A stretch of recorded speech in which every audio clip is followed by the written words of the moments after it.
Coucou les copains, c'est encore nous. Du coup, on a décidé de lire Monsieur Parfait aujourd'hui. James a dit qu'il la connaissait pas, donc on s'est dit que vous allez être contents. On y va? Oui, mais en fait, on a reçu d'abord et là on a raté une page donc on a recommencé. Voilà, c'est la deuxième fois qu'on le lit.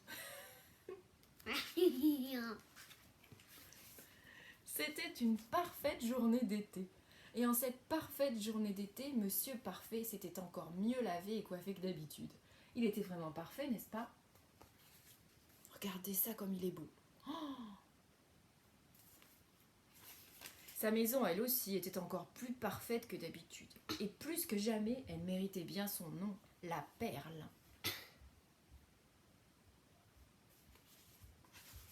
Tu te demandes sans doute pourquoi tout était encore plus parfait que d'habitude chez Monsieur Parfait. Eh bien, c'est parce qu'il allait fêter son anniversaire. Tu crois quel nom il a? Attends, on ne sait pas quel âge il a.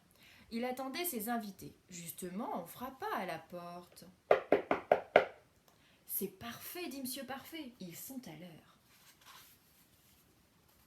Il attend à sa fenêtre.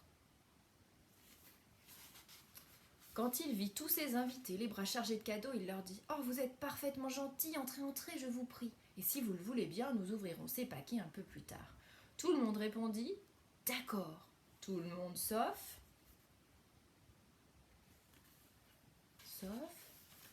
Monsieur Malpoli.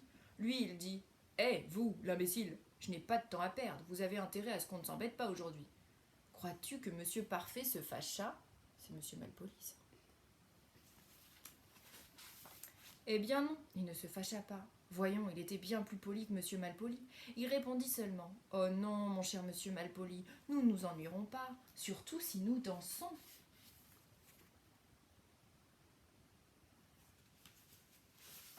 Et tout le monde dansa, même Monsieur Malpoli. C'était la fiesta, hein, regardez ça.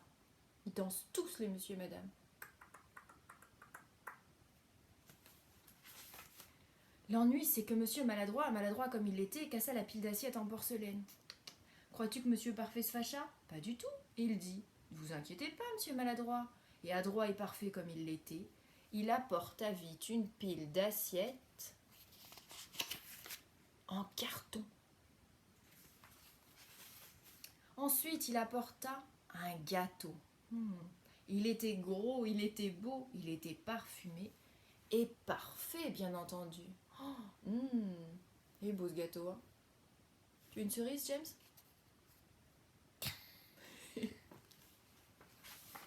L'ennui, c'est que Monsieur Glouton n'en fit qu'une bouchée.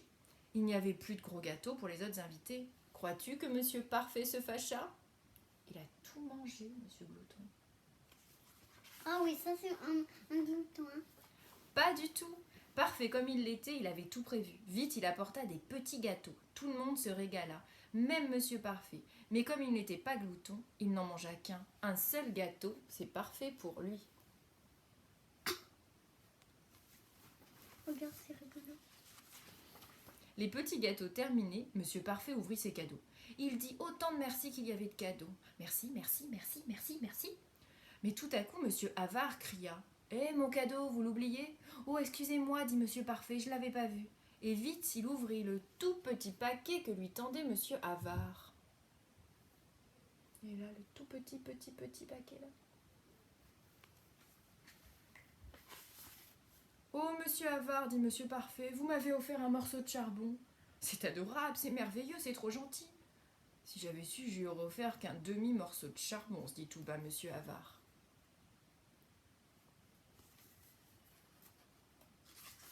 Monsieur Malpoli lui dit tout haut. « Monsieur Parfait, j'en ai assez, je vous déteste, et vous savez pourquoi? Parce que vous avez un défaut, un seul.